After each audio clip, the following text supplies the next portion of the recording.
ನಮಸ್ಕಾರ. Welcome to sweet news about diabetes by doctor Suman and Anita with us. ನಮಸ್ಕಾರ. ಇವತ್ತಿನ ದಿವಸ ಒಂದು ಒಳ್ಳೆ ಮಾಹಿತಿ ಬಗ್ಗೆ ಡಿಸ್ಕಸ್ ಮಾಡೋಕ್ಕೆ ಬಂದಿದ್ದೀವಿ. ಏನಪ್ಪ ಅದು ಅಂದರೆ, ನೀವೆಲ್ಲರೂ ಕೇಳಿರ್ಬೋದು ಡಯಾಬಿಟೀಸು ಹಲವಾರು ಥರ ಡಯಾಬಿಟೀಸ್ ಇದೆ ಅಂತ. ಬಟ್ ಎರಡು ತುಂಬ ಮುಖ್ಯವಾದ ಡಯಾಬಿಟೀಸ್ ಏನಪ್ಪ ಅಂದರೆ type 1 diabetes and type 2 diabetes ಅಂತೀವಿ. ಏನಪ್ಪ ಇದು ಟೈಪ್ 1 ಡಯಾಬಿಟೀಸು ಅಂದರೆ, ನಾನು ಆಗಲೇ ಒಂದು ವೀಡಿಯೋದಲ್ಲಿ ಹೇಳಿದ್ದೆ, ಚಿಕ್ಕ ಮಕ್ಕಳಲ್ಲಿ ಬರೋ ಡಯಾಬಿಟೀಸ್ಗೆ ನಾವು ಟೈಪ್ 1 ಡಯಾಬಿಟೀಸ್ ಅಂತೀವಿ. ಈ ಚಿಕ್ಕ ಮಕ್ಕಳಲ್ಲಿ ಬರೋಂಥ ಡಯಾಬಿಟೀಸಲ್ಲಿ ಅವ್ರಿಗೆ ಇನ್ಸುಲಿನ್ ಉತ್ಪಾದನೆ ಝೀರೋ ಆಗಿಬಿಟ್ಟಿರ್ತದೆ. ಅಂದರೆ ಅವ್ರ ದೇಹದಲ್ಲಿ ಇನ್ಸುಲಿನ್ ಬರ್ತಾ ಇರಲ್ಲ. ಯಾವಾಗ ಇನ್ಸುಲಿನ್ ಬರ್ತಾ ಇರಲ್ವೋ, ಅವ್ರ ಶುಗರ್ ಲೆವೆಲ್ ಜಾಸ್ತಿ ಆದಾಗ ಅವ್ರಿಗೆ ಇನ್ಸುಲಿನ್ ಕೊಟ್ಟೇ ಕಂಟ್ರೋಲ್ ಮಾಡ್ಬೋದು.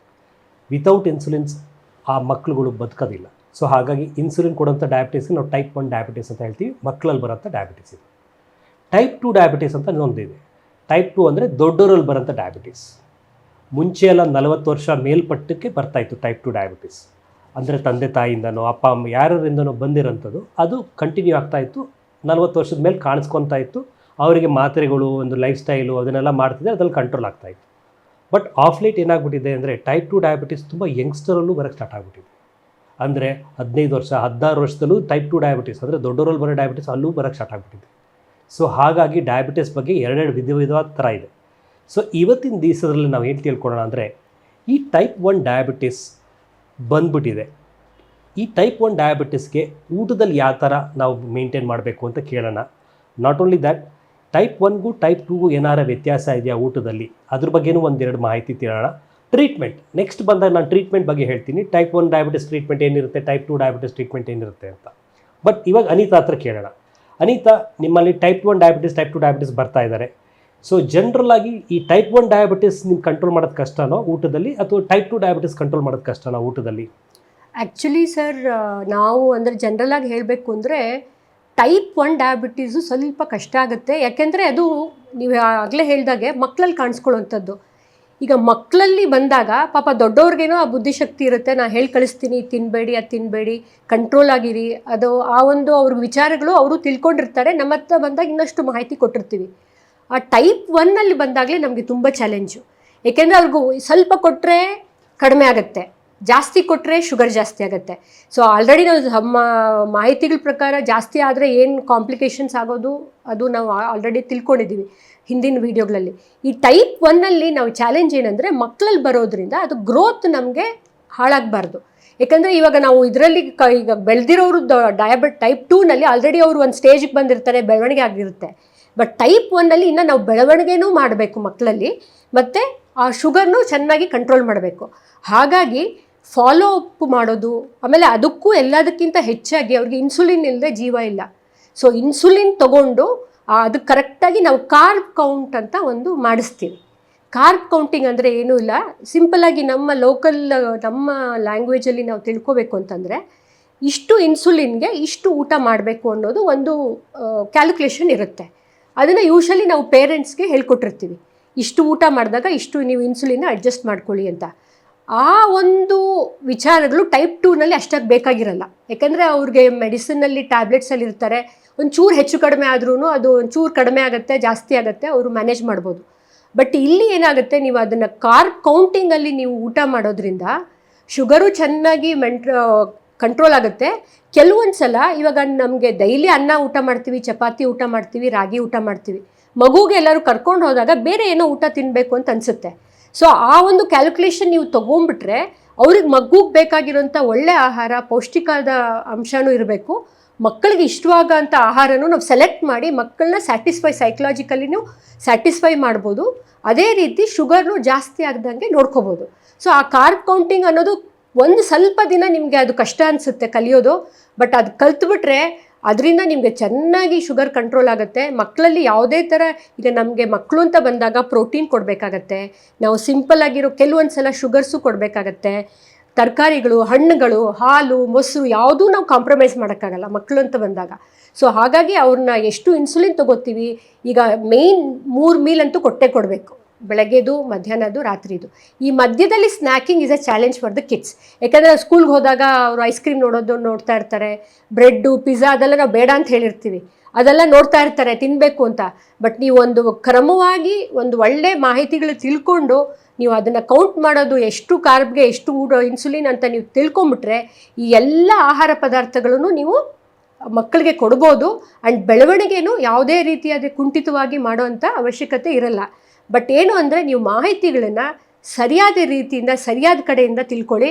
ಯಾಕೆಂದರೆ ಕೆಲವೊಂದು ಮಾಹಿತಿಗಳು ತಪ್ಪಾಗಿರುತ್ತೆ. ಸೊ ಒಳ್ಳೆ ನಮ್ಮ ಜನರಲಾಗಿ ಡೈಟಿಷಿಯನ್ ಅಥವಾ ಡಾಕ್ಟರ್ಸ್ ನೀವು ಬಂದಾಗ ಅದು ಕಲ್ತ್ಕೊಂಡು ಒಂದು ಫಾಲೋಅಪ್ ಬಂದಾಗ ನಾವು ಈ ಥರ ಮಾಡ್ತಾ ಇದ್ದೀವಿ ಅನ್ನೋದು ಬರ್ಕೊಂಡು ಬಂದು ತೋರಿಸಿ.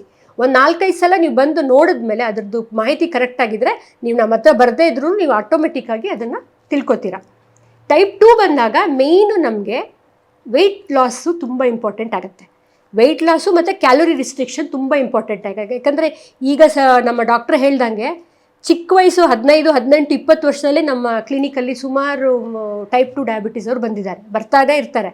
ಸೊ ಹಾಗೆ ಅಲ್ಲಿ ನೀವು ನೋಡಿದ್ರೆ ಕಾಮನ್ ಆಗಿರೋದು ಬೊಜ್ಜು ಮತ್ತು ಒಬೆಸಿಟಿ. ಈ ಒಬೆಸಿಟಿನ ಕಡಿಮೆ ಮಾಡಿಕೊಂಡ್ರೆ ಡಯಾಬಿಟೀಸ್ನ ಕಂಟ್ರೋಲ್ ತರಬಹುದು, ಫ್ಯಾಟ್ ಕಡಿಮೆ ಮಾಡಿಕೊಂಡ್ರೆ. ಸೊ ಹಾಗಾಗಿ ಟೈಪ್ 2ನಲ್ಲಿ ನಾವು ಬ್ಯಾಲೆನ್ಸ್ಡ್ ಮೀಲ್ನ ನಾವು ಕಾನ್ಸಂಟ್ರೇಟ್ ಮಾಡ್ತೀವಿ, ಕ್ಯಾಲೋರೀಸ್ನ ರಿಸ್ಟ್ರಿಕ್ಷನ್ನ ಇದು ಮಾಡ್ತೀವಿ. ಅಲ್ಲಿ ನಮಗೆ ಲೋ ಶುಗರ್ ಭಯ ಅಷ್ಟೊಂದು ಇರಲ್ಲ. ಟೈಪ್ 1ನಲ್ಲಿ ಇರೋಷ್ಟು ಟೈಪ್ 2ನಲ್ಲಿ ನಮಗೆ ಲೋ ಶುಗರ್ ಆಗೋವಂಥದ್ದು ಅಷ್ಟು ಭಯ ಇರಲ್ಲ. ಸೊ ಹೀಗಾಗಿ ಆಹಾರ ಪದ್ಧತಿಗಳಲ್ಲಿ ಕೆಲವೊಂದು ಟೈಪ್ 1ಗೂ ಟೈಪ್ 2ಗೂ ವ್ಯತ್ಯಾಸ ಇರುತ್ತೆ. ಬಟ್ ಎರಡಕ್ಕೂ ಕಾಮನ್ ಆಗಿರುವಂಥ ಕೆಲವು ಅಂದರೆ ಈ ಸಿಂಪಲ್ ಶುಗರ್ಸ್ನ ಅವಾಯ್ಡ್ ಮಾಡಬೇಕಾಗತ್ತೆ. ಅಂದರೆ ಹನಿ ಆಗಲಿ, ಸಕ್ಕರೆ ಹಾಕಿರೋಂಥ ಆಗಲಿ, ಬೆಲ್ಲ ಹಾಕಿರೋಂಥ ಸ್ವೀಟ್ಸ್ ಆಗಲಿ, ಎರೇಟೆಡ್ ಡ್ರಿಂಕ್ಸ್ ಅಂದರೆ ಈಗ ಪೆಪ್ಸಿ, ಕೋಲಾ ಆ ಥರದ್ದು, ಮೈದಾ ಪ್ರಾಡಕ್ಟ್ಸು, ಇದೆಲ್ಲಾಗಿ ಕಾಮನ್ ಆಗಿ ಎರಡೂ ಕಡೆಯಿಂದ ಅವಾಯ್ಡ್ ಮಾಡೋವಂಥದ್ದು ಆಹಾರ ಪದ್ಧತಿ. ಇನ್ನು ಕೆಲವು ನಾನು ಹೇಳ್ದಂಗೆ ನೀವು ಗೈಡ್ಲೈನ್ಸ್ ತೊಗೊಂಡು ಖಂಡಿತವಾಗಿ ಟೈಪ್ 1 ಏನೂ ಭಯವಿಲ್ಲದೆ ಆರಾಮಾಗಿ ಮಕ್ಕಳನ್ನ ನೀವು ಚಿಕ್ಕ ವಯಸ್ಸಿಂದ ದೊಡ್ಡವ್ರನ್ನಾಗಿ ಖಂಡಿತವಾಗಿ ಮಾಡಿ ಭಯ ಇಲ್ಲದೆ ಅವ್ರನ್ನ ಬೆಳೆಸ್ಬೋದು. ಯಾವುದೇ ಥರ ಫಿಯರು ಊಟದಲ್ಲಿ ನಿಮಗೆ ಇರೋದಿಲ್ಲ. ಮಾಹಿತಿನ ಕರೆಕ್ಟಾಗಿ ತಿಳ್ಕೊಳ್ಳಿ. ಒಳ್ಳೆ ಕರೆಕ್ಟಾಗಿ ಹೇಳಿದ್ದೀರ ಅನಿತಾ. ಸೊ ಎಲ್ಲರಿಗೂ ಗೊತ್ತಿದೆಯಲ್ಲ, ಎರಡೇ ಡಿಫ್ರೆನ್ಸ್. ಒಂದೇನಪ್ಪ ಅಂದರೆ ಟೈಪ್ 1 ಡಯಾಬಿಟಿಕ್ಕಲ್ಲಿ ಅವ್ರ ಬೆಳವಣಿಗೆಗೂ ಆಹಾರ ಕೊಡಬೇಕು, ಜೊತೆಗೆ ಕಂಟ್ರೋಲ್ ಆಫ್ ಡಯಾಬಿಟೀಸ್ಗೂ ಹೆಲ್ಪ್ ಮಾಡಬೇಕು. ಬೇರೆ ಟೈಪ್ 2 ಅಲ್ಲಿ ವೆಯ್ಟ್ ಕಮ್ಮಿ ಮಾಡೋಕ್ಕೆ ಅಂತ ನಾವು ಯೋಚನೆ ಮಾಡಬೇಕು, ಇಂಡೈರೆಕ್ಟಾಗಿ ಶುಗರ್ ಕಂಟ್ರೋಲ್ ಮಾಡೋಕ್ಕೂ ಯೋಚನೆ ಮಾಡಬೇಕು. ಇವೆರಡೇ ಡಿಫ್ರೆನ್ಸ್ ಅದರಲ್ಲಿ ಕಾಣಿಸ್ತಾ ಇರೋದು. ಅದನ್ನು ನಾವು ಕರೆಕ್ಟಾಗಿ ತಿಳ್ಕೊಂಡ್ರೆ ಟೈಪ್ 1 ಆಗಲಿ ಟೈಪ್ 2 ಆಗಲಿ ಡಯಾಬಿಟೀಸ್ನ ಕಂಟ್ರೋಲ್ ಮಾಡೋದು ಭಾರಿ ಸುಲಭ, ಭಾರಿ ಏನು ಕಷ್ಟ ಬರೋದಿಲ್ಲ, ಎಲ್ಲರಿಗೂ ಈಸಿಯಾಗಿ ಮೇಂಟೈನ್ ಮಾಡ್ಬೋದು ಅಂತ ಹೇಳ್ತೀವಿ. ಅನಿತಾ, ಇನ್ನೊಂದು ಜನರಲಾಗಿ ಹೇಳ್ತೀರಿ, ಈ ಟೈಪ್ 1 ಮಕ್ಳುಗಳು ಏನು ಮಾಡಿಬಿಡ್ತಾರೆ, ಅಪ್ಪ ಅಮ್ಮನಿಗೆ ಗೊತ್ತಾಗ್ದಂಗೆ ಹೋಗ್ಬಿಟ್ಟು ಚಾಕ್ಲೇಟ್ ತಂದು ತಿನ್ಬಿಡೋದು, ಆ ಥರ ಎಲ್ಲ ಕಾಮನಾಗಿ ಮಾಡ್ತಾರೆ. ಮಾಡಿದಾಗ ಶುಗರ್ ಲೆವೆಲ್ಸ್ ತುಂಬ ಅಪ್ ಆ್ಯಂಡ್ ಡೌನ್ ಆಗುತ್ತೆ. ಸೊ ಅದಕ್ಕೆ ನೀವು ಅದನ್ನು ಏನಾರ ನೀವು ಅವ್ರಿಗೆ ಹೇಳ್ತೀರಾ? ಅವ್ರಿಗೆ ಜನರಲಾಗಿ ಏನಾಗುತ್ತೆ, ಸ್ಕೂಲಲ್ಲಿ ಯಾರೂ ಕಂಟ್ರೋಲ್ ಮಾಡೋರು ಇರೋಲ್ಲ, ಮನೇಲಾದರೆ ತಾಯಿದಿರು ಇರ್ತಾರೆ, ನೋಡ್ಕೊತಿರ್ತಾರೆ. ಸ್ಕೂಲಲ್ಲಿ ಫ್ರೆಂಡ್ಸ್ಗಳು ಚಾಕ್ಲೇಟ್ ತಂದಿರ್ತಾರೆ, ಅವರೆಲ್ಲ ತಂದಿರ್ತಾರೆ, ಅದನ್ನು ಏನು ಹೇಳೋಕ್ಕಲ್ಲ, ಅವ್ರು ತಿಂದ್ಬಿಡ್ತಾರೆ. ತಿಂದಾಗ ಶುಗರ್ ಯಾವಾಗ ರೆಕಾರ್ಡ್ ಮಾಡಿದಾಗ ಜಾಸ್ತಿ ತೋರಿಸುತ್ತೆ. ಅದ್ರ ಬಗ್ಗೆ ಏನಾರು ಸ್ವಲ್ಪ ತಾಯಿದಿರಿಗೆ ಸ್ವಲ್ಪ ಕಾನ್ಫಿಡೆನ್ಸ್ ಕೊಡೋಂಥದ್ದು ಏನಾರು ಮಾಡ್ಬೋದಾ? ಓಕೆ, ತುಂಬ ಒಳ್ಳೆ ಕ್ವೆಶ್ಚನ್ನು ಸರ್. ಅದು ಆ್ಯಕ್ಚುಲಿ ತಾಯಂದ್ರೆ ಏನು ಮಾಡ್ತಾರೆ, ಮಕ್ಕಳು ಅಂತ ನೋಡೋದಿಲ್ಲ. ಅವ್ರಿಗೇನು ನಾವಿಲ್ಲಿ ಹೇಳಿ ಕಳಿಸಿರ್ತೀವಿ, ಟೈಟಾಗಿ ಶುಗರ್ನ ನೀವು ಕಂಟ್ರೋಲ್ ಮಾಡ್ಕೊಬಿಡಿ, ಯಾವುದೇ ಥರ ಸ್ವೀಟ್ಸು ಕೊಡಬೇಡಿ, ಇದು ಮಾಡಬೇಡಿ ಅಂತ ಒಂದು ತಲೆಯಲ್ಲಿ ತುಂಬ್ಕೊಂಬಿಟ್ಟಿರುತ್ತೆ. ಮಕ್ಕಳ ಒಂದು ಆಸೆನ ಅವರು ದೂರ ಮಾಡಿರ್ತಾರೆ. ಸೊ ಮಕ್ಕಳನ್ನ ತೀರಾ ನೀವು ಆ ಥರ ರಿಸ್ಟ್ರಿಕ್ಷನ್ ಮಾಡೋಕ್ಕೆ ತುಂಬ ಹೋಗಬೇಡಿ, ಬಟ್ ಶುಗರ್ ಕಂಟ್ರೋಲ್ನ ಮಾಡ್ಕೊಳ್ಳಿ. ಕೆಲವೊಂದು ಸಲ ಆ ಥರ ಮಕ್ಕಳಲ್ಲಿ ಒಂದು ಆಸೆಪಟ್ಟು ಚಾಕ್ಲೇಟ್ ತಿನ್ನೋದಾಗಲಿ ಅಥವಾ ಐಸ್ ಕ್ರೀಮ್ ತಿನ್ನೋದಾಗಲಿ ಮಾಡಿದಾಗ ಖಂಡಿತವಾಗ್ಲೂ ನೀವು ಅದನ್ನು ಖಂಡಿಸಬೇಡಿ, ಅದನ್ನು ಪಾಸಿಟಿವ್ ಆಗಿ ತೊಗೊಳ್ಳಿ. ಅವ್ರಿಗೆ ಎಜುಕೇಟ್ ಮಾಡ್ತಾ ಬನ್ನಿ, ಈ ಥರ ಮಾಡಬಾರ್ದು ಪುಟ್ಟ, ಈ ಥರ ಆದಾಗ ಒಳ್ಳೆ ಅಂದರೆ ಈಗ ಚಿಕ್ಕಿ ಅಂತ ಬರುತ್ತೆ, ಆಮೇಲೆ ಎಳ್ಳುಂಡೆ ಅಂತ ಬರುತ್ತೆ. ಇದೆಲ್ಲ ಏನಂತೆ ಸ್ವೀಟ್ ಕ್ರೇವಿಂಗ್ಸ್ ಆಗುತ್ತೆ ಒಂದೊಂದು ಸಲ ಮಕ್ಕಳಲ್ಲಿ, ತಿನ್ನಬೇಕು ಅಂತ ಅನಿಸುತ್ತೆ. ಅಥವಾ ಈ ಡ್ರೈ ಫ್ರೂಟ್ಸಲ್ಲಿ ಮಾಡಿರೋಂಥ ಕೆಲವು ಲಡ್ಡುಗಳಾಗಲಿ, ಈ ಥರ ನೀವು ಮಕ್ಕಳಿಗೆ ಅವಾಗವಾಗ ಒಂದು ಚೂರು ಶುಗರ್ ಚೆನ್ನಾಗಾದಾಗ ಕೊಡ್ತಾ ಬಂದರೆ ಅವ್ರು ಈ ಥರ ಕದ್ದು ಮುಚ್ಚಿ ತಿನ್ನಲ್ಲ. ಇವಾಗ ನಾವು ತಾಯಂದ್ರೆ ಏನು ಮಾಡ್ತೀವಿ, ಎಲ್ಲನೂ ರಿಸ್ಟ್ರಿಕ್ಟ್ ಮಾಡಿದಾಗ ಮಕ್ಕಳಲ್ಲಿ ಒಂದು ಇಂಟ್ರೆಸ್ಟ್ ಬರುತ್ತೆ, ಯಾಕೆ ಅದನ್ನ ತಿನ್ನಬಾರ್ದು, ತಿಂದರೆ ಏನಾಗುತ್ತೆ ಅನ್ನೋ ಒಂದು ಊಟದ ಮೇಲೆ ಅವ್ರಿಗೊಂದು ಕೋಪ ಬಂದ್ಬಿಡುತ್ತೆ. ಆವಾಗ ಬೇಡದೇ ಇರೋದೆಲ್ಲ ತೊಗೊಳಕ್ಕೆ ಶುರು ಮಾಡ್ತಾರೆ. ಸೊ ಹಾಗಾಗಿ ಮಕ್ಕಳಲ್ಲಿ ಅಷ್ಟೊಂದು ರಿಸ್ಟ್ರಿಕ್ಟ್ ಮಾಡಬೇಡಿ. ನಿಮ್ಮ ಕಡೆಯಿಂದ ನಾನು ಹೇಳಿರೋಂಥ ಸ್ನ್ಯಾಕ್ಸ್ನ ಕೊಡ್ತಾ ಬನ್ನಿ, ಮಕ್ಕಳಲ್ಲಿ ಕ್ರಮೇಣ ಎಜುಕೇಟ್ ಮಾಡ್ತಾ ಬನ್ನಿ. ಅವರೊಂದು 15, 16, 17 ವರ್ಷ ಆಗೋಷ್ಟೊತ್ತಿಗೆ ಅವರೇ ಸಾಕಷ್ಟು ತಿಳ್ಕೊತಾರೆ. ಅವಾಗ ನಿಮ್ಗೆ ಯಾವುದೇ ಥರ ತೊಂದರೆನೂ ಮಾಡಲ್ಲ. ತುಂಬ ಚಿಕ್ಕ ಮಕ್ಕಳಲ್ಲಿ ತುಂಬ ರಿಸ್ಟ್ರಿಕ್ಷನ್ ಮಾಡೋಕ್ಕೆ ಹೋಗಬೇಡಿ. ಥ್ಯಾಂಕ್ ಯು ಅನಿತಾ, ಬಹಳ ಒಳ್ಳೆ ಮಾಹಿತಿ ಕೊಟ್ಟಿದ್ದೀರಾ. ಸೊ ಎಲ್ಲರೂ ತಿಳ್ಕೊಂಡಿದ್ದೀರಾ ಅಂದ್ಕೊಂಡಿದ್ದೀನಿ. ಸೊ ಇದ್ರ ಬಗ್ಗೆ ಏನೇ ಅನುಮಾನ ಇರಲಿ ಅಥವಾ ಏನೇ ಇರಲಿ, ಅನಿತಾ ನಾವಿಬ್ಬರು ಮಧುಮೇಹ ಅಂತ ಡಯಾಬಿಟಿಸ್ ಸೆಂಟರ್ ಜಯನಗರದಲ್ಲಿದೆ, ಬೇಕಾದ್ರೂ ಡಿಸ್ಕಸ್ ಮಾಡಿ.